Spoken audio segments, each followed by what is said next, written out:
Well, good afternoon, North Campus. I see you guys sitting over there making faces. It's all right. So welcome to our first Shark Chat here at Building 4000. Now, you guys will have to forgive me for not stepping up today. But I wanted to share a little bit with all of you about what Shark Chat is. And I know we've all talked different days, different times about what it is and what it means to speak to your peers, to stand up and take action on a cause. So Shark Chat is a very new program right here at North Campus that we're piloting for the whole college. And this is your chance as our students to stand up and take action using the most powerful tool available to you.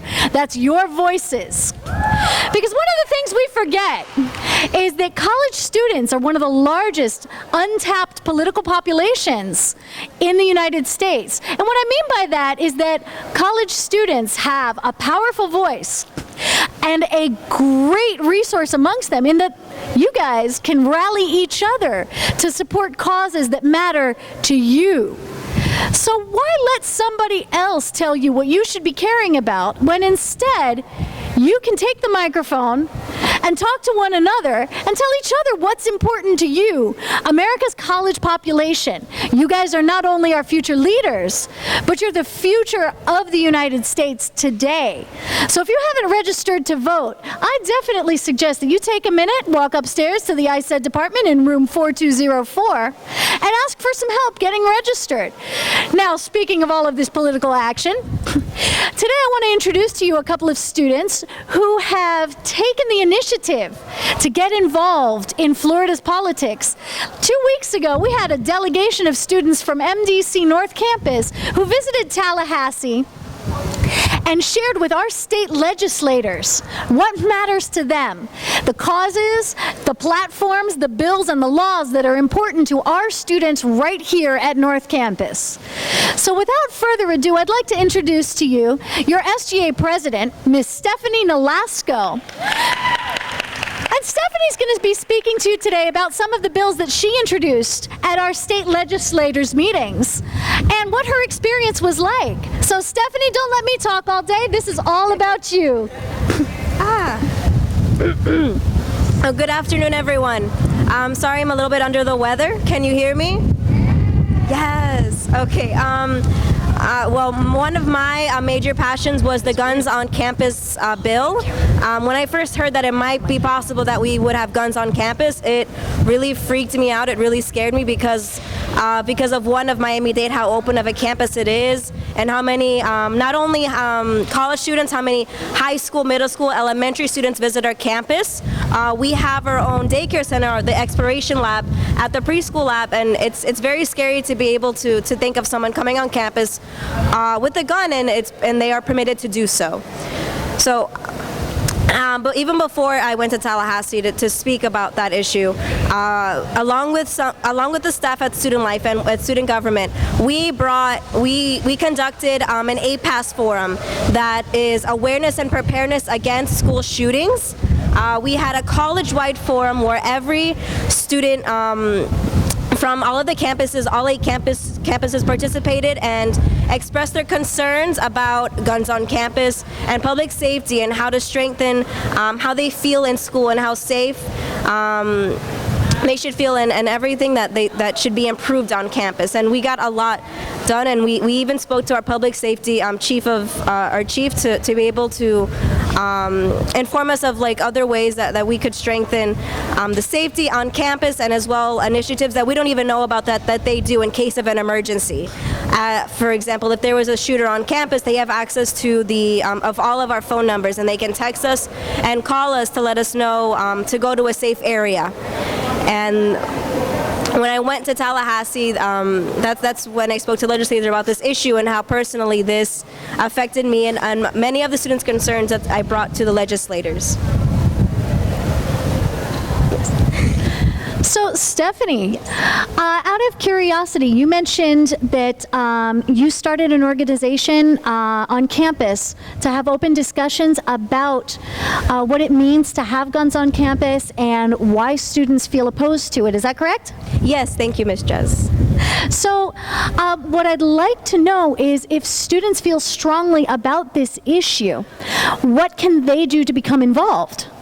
Well, first you can contact me or contact any of the student government leaders, any of our senators, ambassadors, officers, and let us know so that I can get you into contact with our organization, and then you can express your concerns.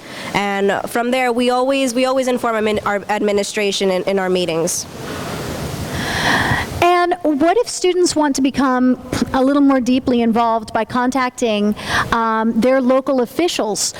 Do you happen to know who students can reach out to in our state government? They can reach out Diaz de la Portilla, who is actually the chairperson of the bill that this committee is, that the bill is currently in. You can email him, and if you want more information about that, please come to me and I can get you his contact info. From there you can express your concerns and how you feel about that bill. So if students want to become more politically active in talking to their state legislators and their representatives, is there a forum that they can use to reach out to their representatives? They can use social media. What particular social media would you recommend? I would recommend Twitter, Instagram, and Facebook. I know that if you use the hashtag Florida Guns on Campus, legislators are always looking at that to see how students feel about that.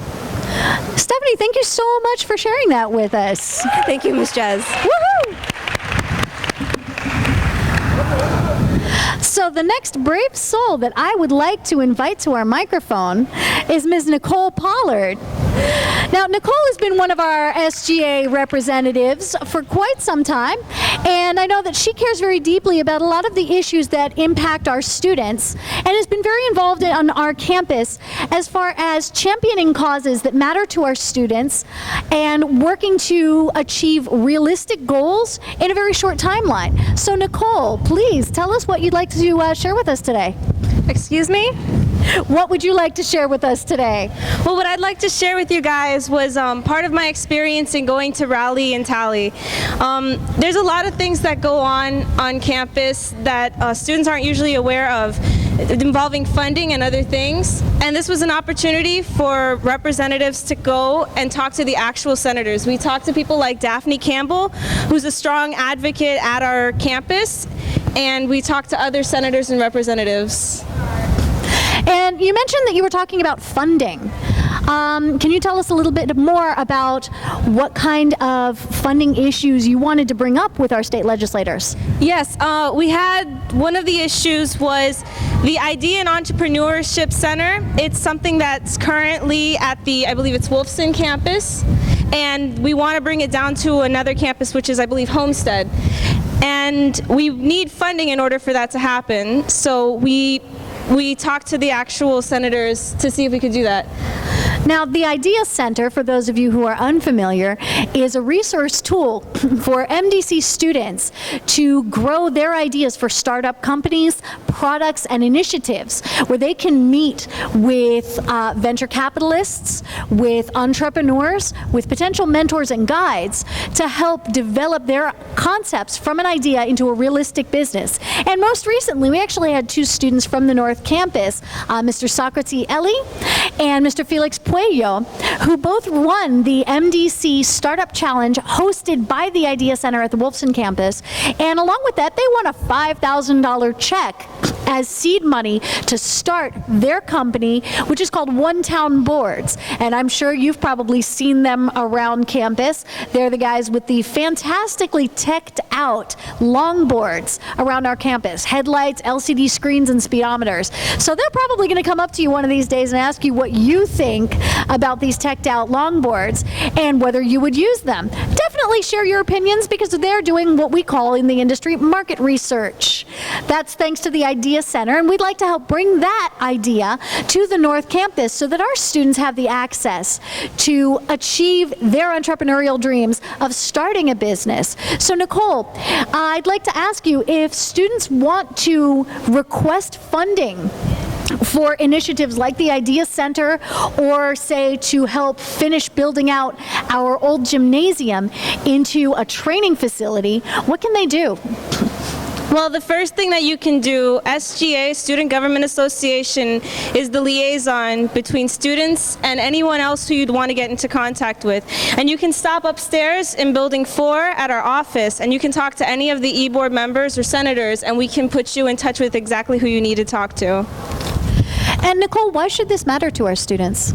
Well, it matters to the students because at the end of the day, the college does everything that it can to make sure students have the resources we need. But if we don't actually speak up and we don't tell them what it is that actually matters to us, they can only do so much. They can only give us what they think that we need.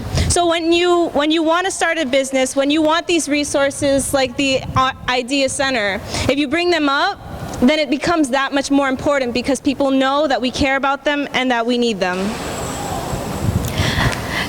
Thank you very much, Nicole, for sharing with us about the Idea Center. I'd like to talk about one more thing, though. Absolutely. Okay, actually, I wanted to mention that recently I was able to talk to the person who runs the catering company at the cafeteria.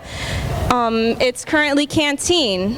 And it was regarding vegetarian options. There's not a lot of vegetarian options, and as a vegetarian, I know that. And one of the things that we got to do at one of our SGA meetings is talk directly to him and bring our concerns. He actually offered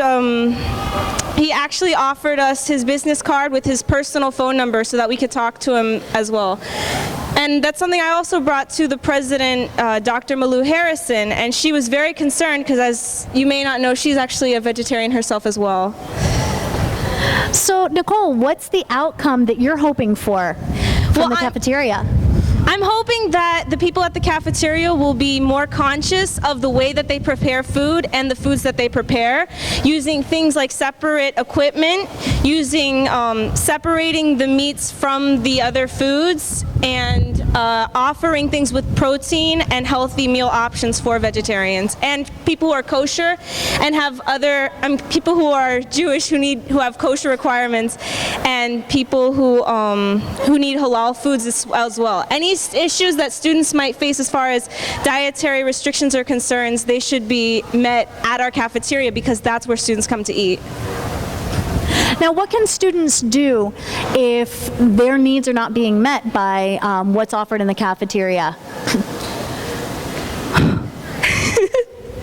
Well, you first come to any of the Student Government Association representatives, especially myself. If you don't want to come to us directly, then you can search online. His name is, I believe it's Diego, do you, his last name? Castillo, Diego Castillo. He's the actual owner of Canteen, and he loves hearing from students. So if you don't want to go through anyone in SGA, you can go directly to him. So Nicole, thank you so much for sharing that with us. Are there any other ideas that you'd like to challenge our students with in order to take action to help make those changes happen in the cafeteria? Well, if you actually are a vegetarian, vegan, you eat halal, you eat kosher, you're lactose intolerant, you have a gluten allergy, any other food concerns, bring them up. Talk to me, talk to any of the e-board representatives. We can only represent the people who actually talk to us. We don't know who's out there and who needs what until they actually speak to us.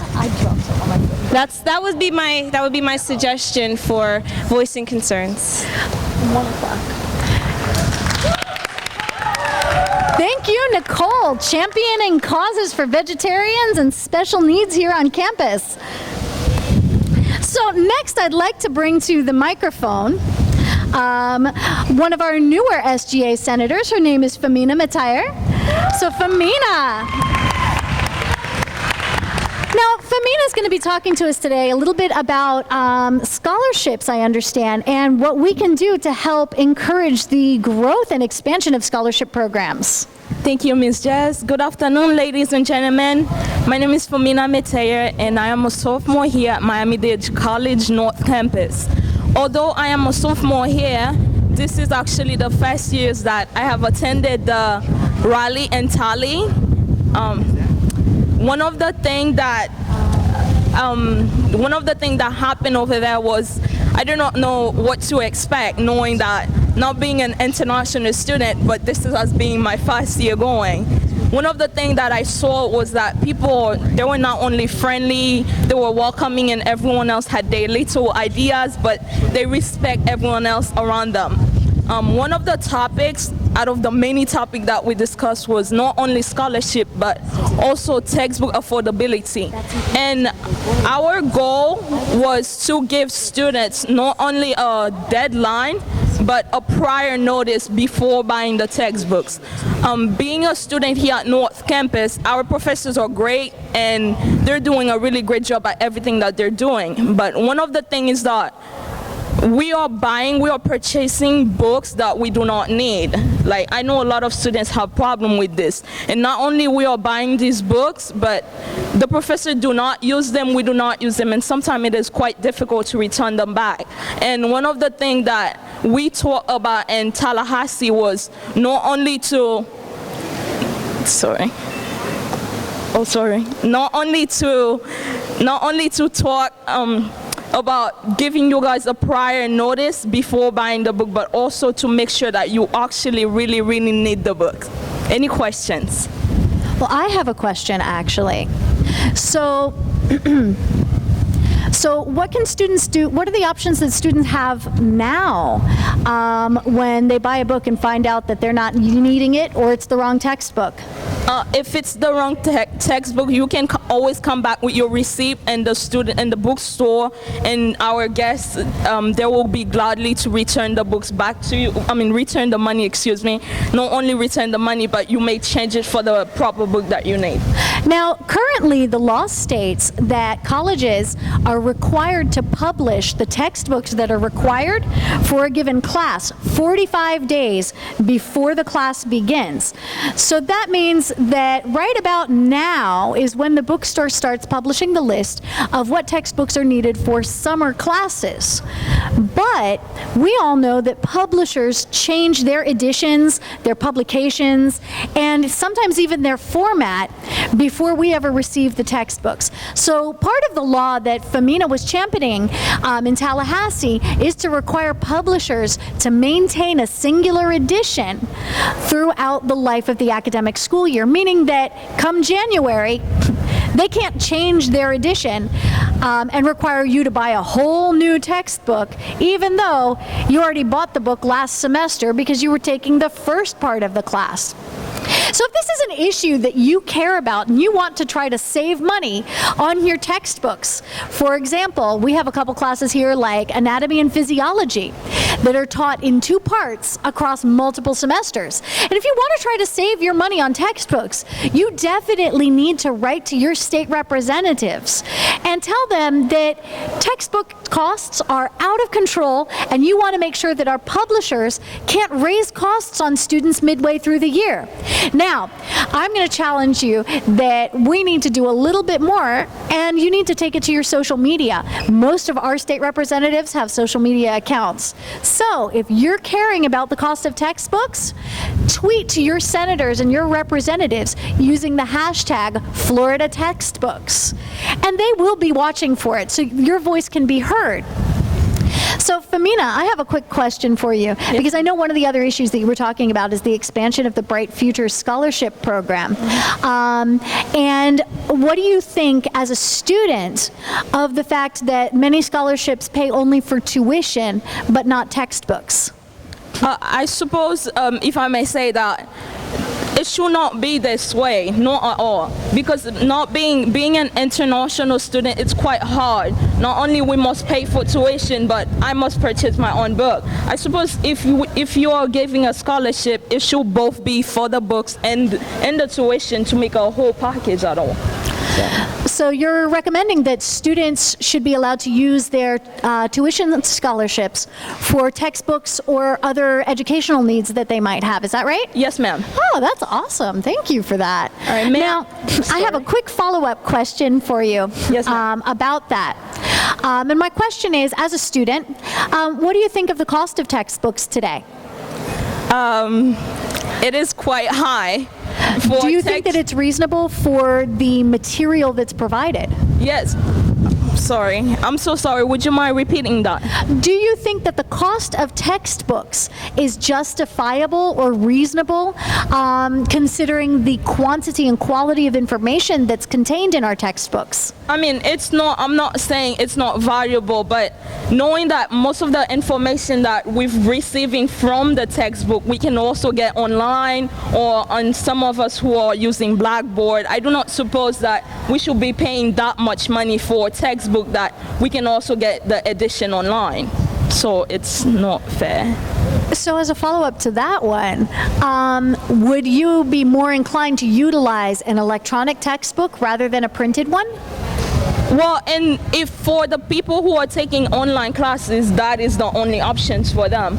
But if our professors are asking us to bring the textbook in class, the actual book, I suppose we should just try to make the price just lower it down for a bit for most of us, if not all of us.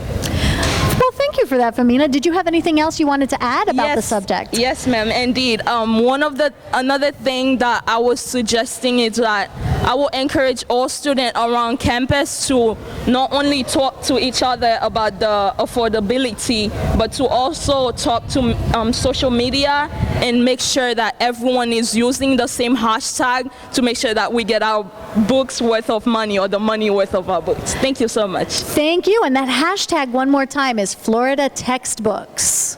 So if you care about our Florida textbook costs and the issues that arise from how much you pay for your textbooks just to come to class, definitely tweet to each other, tweet to your senators, and start talking about Florida textbooks on your social media. And I also want to send you guys a little bit of follow-up information. There's a young lady who's sitting here next to me. Her name's Nautilin, and she's the coordinator of the Save Textbook Rental Program, which is a low-cost textbook rental service that MDC provides to students so that you have an alternative to those high bookstore prices and those high prices that our publishers charge for your textbooks.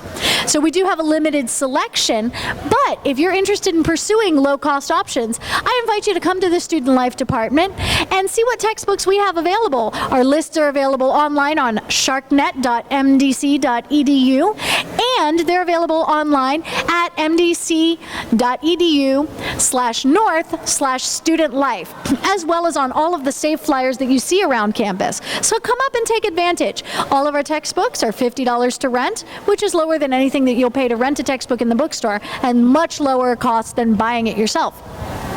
If that's something that appeals to you, come on up, rent your textbook. You can rent them every term, and we'll do what we can to help you out with it. So thank you, Femina, for sharing that information with us. Thank you so much.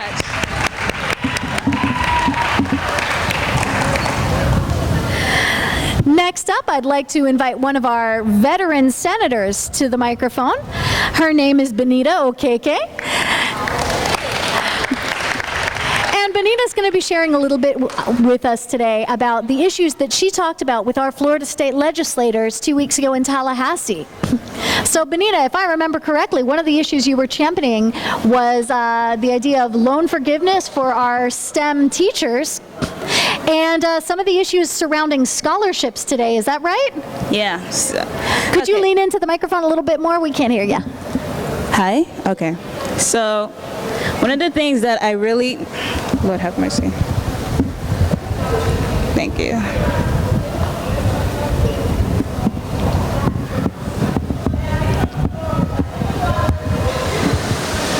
Thank you. Yeah, I'm good. So one of the things that I was discussing here there at Rally and Tally was the fact that scholarship opportunities and making sure that these scholarships are available for students when they come to Miami-Dade College. Now, one of the issues is Bright Futures and continuously raising the requirements to be able to obtain that Bright Future scholarship. And then the thing is that we're preaching to the legislators that understand exactly the fact that we don't want to have to keep on every year wondering, okay, you're going for this SAT score, but nope, that's not the requirement anymore. You have to go even higher.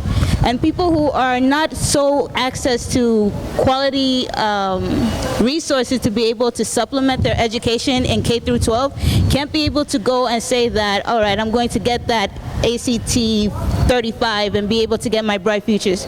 So one of the things that really was pointed out to me after legislating with some of these congressmen is that why don't we start up a discussion here in our own colleges to say, hey, what can we do? What kind of funding can we tap into other than the Florida lottery to be able to say that to support any of the oncoming and future college students that are coming out from Florida, right? So in addition to all of that is that with the bright futures is that instead of tapping into Florida lottery, we can even go and tap into the gambling funds that they make billions and billions of dollars of, and saying that if we were to all collectively, all not only Miami-Dade College but every other college system in Florida talk and say, okay, these are the requirements we agree to. If you compromise with the fact that you're going to make sure that we have 100% tuition paid for instead of just a certain amount of credit hours, right? So that was one of the things that I discussed. And then the other thing is that with STEM teachers, now could you imagine that you're working so hard to be able to come back to the to K through 12 and say you're going to teach a certain grade, but you don't have the resources available to pay back the loans that were needed to be able to go to college and get that degree, right? So that's one of the things that we wanted to really bring forth into the fact that we wanted to make sure that STEM teachers in particular for K through 12 have the ability to be able to forgive the loans so that if they are committed to being able to teach our future generations to be interested into the sciences, be interested in technology, be interested in engineering, mathematics, and not be so scared of it and just go only to the humanities. So people like me who are a science major can be confident in the fact that other people that come behind me will be able to move further and move our society even further than that. Because if you could see right now where we are, technology is booming, it's crazy. We have, now no longer is it so scary to have cancer, but it's treatable, even curable. Now just imagine if those same students that are in the K through 12 that are so scared of these STEM classes were to be able to say, oh my goodness, because I had a teacher like this who had their loans forgiven, so they're able to really concentrate on the fact that they have students that have this passion to be able to move forward with the STEMs.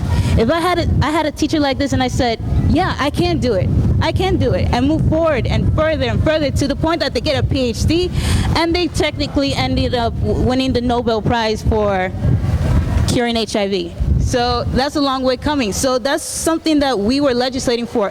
Give these teachers a chance to not have to focus on the money behind getting that degree and get this focus on the passion that they see in these students that want to learn but are too scared to do so. So that's one of the other things that I wanted to point out is that as college students, I know that it's tough with our lives, our work, our extracurriculars, our education in itself, but just imagine that if we were to collectively just say, I have this passion about something, what do you have? Okay, let's find common ground now. I want to talk about advocacy. Okay, I want to talk about the fact that there's guns on campus. Let's work together. Let's figure out how we're going to get this proposed to our legislators so they can hear our side and really hear it. So going back to what Ms. Jess says is that we're an untapped potential. I know that people play down the fact that college students are just what? Just that, students. But they need to understand that we are individuals of society that are the ones that are going to be moving the society forward or moving it back. So, yeah, that's me in a nutshell. So, So, Benita, you know I always have questions for all of our Shark Chat speakers. And you are clearly very passionate about the idea of loan forgiveness for our STEM teachers and promoting the education necessary to move our country's population forward in technology development, in science, engineering, and mathematics as well. So, one of the questions that I have for you is what about those students who took a break between high school and college and may not be eligible for all of the Bright Futures scholarships or traditional student scholarships that are out there today? In your opinion, what can students do to help change the access to scholarships for an older student who wants to come back to school? Okay. So, being the fact that we were originally a community college and now we're like a offering 4-year program college, understand that the medium age for people coming into Miami-Dade or any other college like us is 28. Now just imagine what happened between 18 and 28. Careers, lifestyle changes, anything of the sort. Now just imagine these people are the same ones just like us that went straight into college but decided to give college a break for any other issues. But they worked just as hard as we did to be able to obtain that Bright Future Scholarship. And that's one of the legislations that we're pending as of right now, is that to give those students that want to come in later the opportunity to access those same awards that we are accessing going straight in.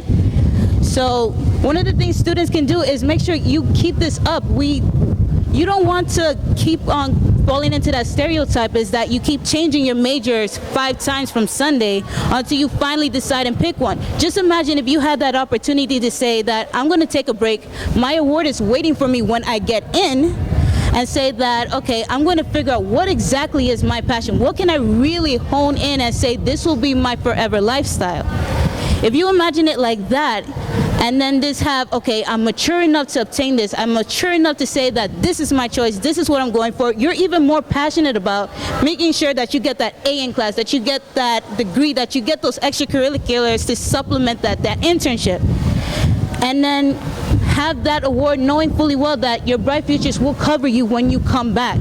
Now think about the veterans that have that same opportunity now with the grace period of being able to come back and still have your awards available. Think about the people who decided to work and say, let me see what kind of industry am I really good at so that when I get to college, I know what degree will really help me in there. So once again, just speak up and speak out. So yeah.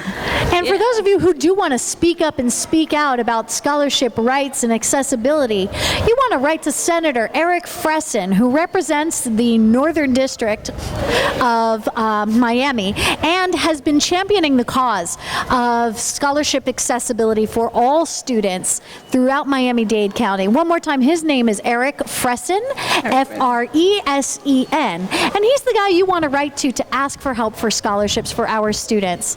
So Benita, thank you so much for that passionate talk about scholarships and financial aid.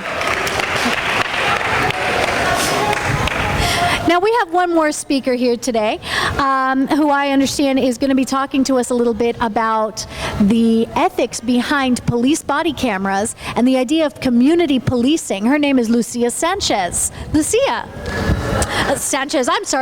Ahmed. She'll be a Sanchez later, she's decided. My apologies, Lucia. That's all right. So one of the bills that I addressed in the Tallahassee trip was the law enforcement body cameras bill. Now, basically, this bill will consider that all police officers wear a body camera on their uniform. Now, the House of Representatives have actually heard the bill in their agenda and has voted in favor of it, although it has a few committees to go through. The Florida senators has yet to hear the bill and put it in their agenda, but as Senator Pollard has stated, it could be a bill that the senators can take out of the House of Representatives and put it in their agenda in the near future. Now, basically, some of the subtopics that were under the bill was, when should the police officers turn on the camera on their bodies, and how is that the storage of the data going to be protected and maintained.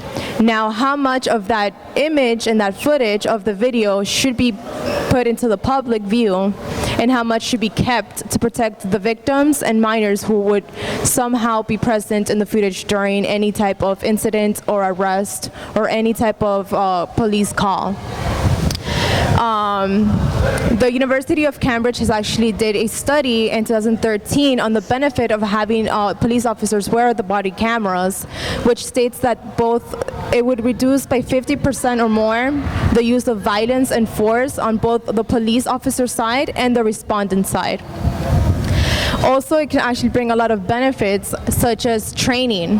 We can use these videos to show actual, real footage and training of police officers. One thing is to train within the police department in a controlled environment where if you mess up, you can go back, start over again, and go through the procedures again. Another thing is to actually go out into the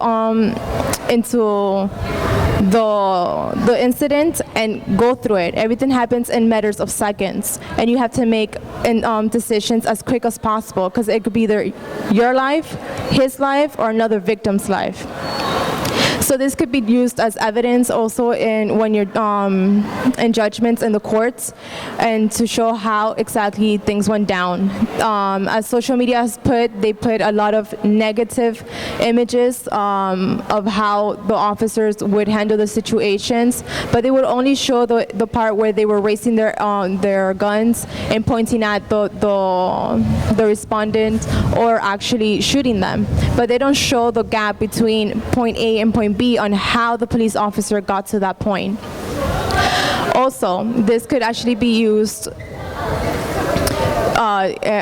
enforcing this bill can actually provide more jobs, as they would open a whole different branch within the police department on maintaining storage, publicity, time and efficiency, and handling that for the court evidence and all that. So it actually has more job opportunities that can be opened up here in Florida.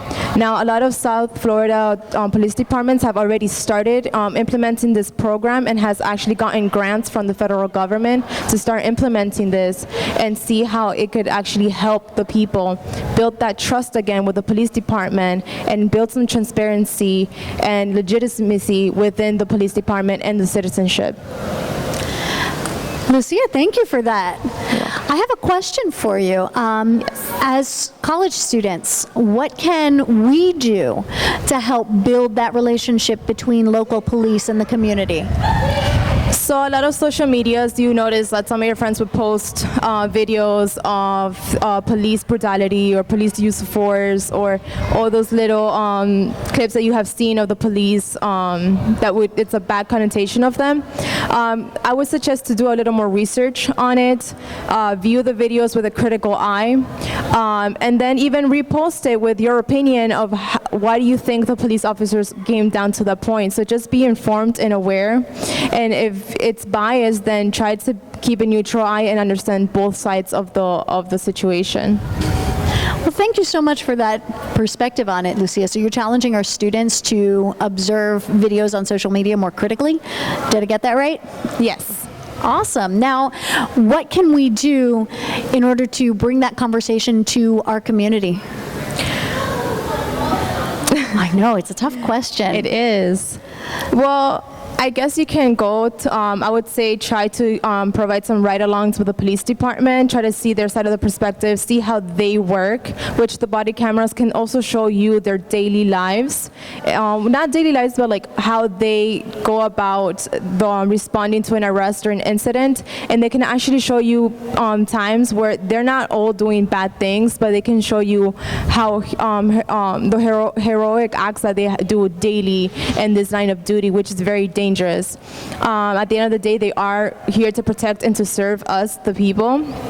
So try to see it from their side, and you can actually start making conversations or discussions out of nowhere. Maybe you can advertise it, have a one-on-one conversation with a police officer to come in and speak to an audience. You can actually come to the SGA meetings and actually address that in our open forums and explain your side and your point of view, and just try to get the word out that we need to build that trust again with them, because they need to protect us, but we also need to help them do that job. Now, as a follow-up to that, I know that many police departments actually join town hall meetings and host open community meetings. And one of them is the Miami-Dade County Police Department that hosts a bi-monthly community meeting that is open to the public to come in and meet with officers, talk to the chief, and share their perspective on what officers can do to help reestablish friendly relationships with the community and help to learn where the community needs them the most. So if you're interested in attending one of those meetings, I invite you to visit the School of Justice in Building 8 on the 3rd floor and speak to Mr. Paul Kiley or Dr. Raimundo Socorro, and they would be happy to help facilitate that meeting for you. So one more time, that's in the School of Justice if you're interested in meeting with a police department to help share your views on how we can reestablish a better relationship between our law enforcement officers and our community. So Lucia, did you have anything else to add to that? No, I did not. Well, thank you so much, Lucia. You're welcome. And thank you to all of you who've come out today to listen to our speakers at Shark Chat. As I said at the beginning, one of the most valuable resources that we have is the voice of our college students. And it's your ability to speak to each other about the issues that you care about, the things that matter to you, and the things that can change the future, not just for you, but for the community around you, whether it's addressing issues of hunger, immigration, law enforcement, police brutality, student scholarships, textbook costs, or the idea of whether or not we should carry guns on campuses. You have the power to make a difference in the way that our laws are applied and the way that our students can interact to change the future for one another. So I challenge each and every one of you to think about something that matters to you, no matter how big or how small. It can be something as simple as having a street light installed on the corner of your block, or something as huge and overarching as reestablishing diplomatic relations with another country. Whatever it is that matters to you, you have the power to make that change, to do something about it. And it starts with talking to one another, because if we don't have these conversations, we don't learn what's going on and what matters. And most importantly, we don't learn what we can do to make a difference. So unfortunately, I'm on crutches today, so I can't come around and meet each and every one of you, but I have a gift for all of you in the audience who have taken the time to listen to our speakers today. So I'm going to ask my assistant, Ms. Nautilin, if she could, please pass out to our guests one of these orange bags. So in this orange bag, I have a little gift for all of you to help you take action on what it means to be active, what it means to you to reach out to a leader. So inside that bag, you have a little reminder for what you can do to grow your ideas. I've given you a little gift. It's some herb seeds or vegetable seeds for your garden. All of them can be grown inside an apartment window. All you need is a little bit of soil, a little bit of water, and a little bit of sunlight, and a reminder to connect your ideas to your garden. So if you see that your plant needs a little bit of water, I want you to think about that issue that you want to change here in Miami or in the US or in the global community, and what you can do to be taking the next step. Now, along with that, I've also given you a list of tools and some sample letters for how you can write to your government, whether it's reaching out to your local legislators, your city commissioner, or writing to Washington, D.C. to ask someone to change a law, to champion a cause, or to make a difference about something that matters to you. So you have my tips and tricks for reaching out to your local government and your federal government, as well as a couple of sample letters that have been proven to be very effective in reaching out to our government. So I challenge each and every one of you to think about something and take action on it today, whether you send a tweet, take a picture, talk to a friend, or write a letter. There's something that you can do to change the world right now. So thank you all for coming to Shark Chat. I hope you have a great day. Come on over to my table and grab a drink while you're here. Thanks again, guys.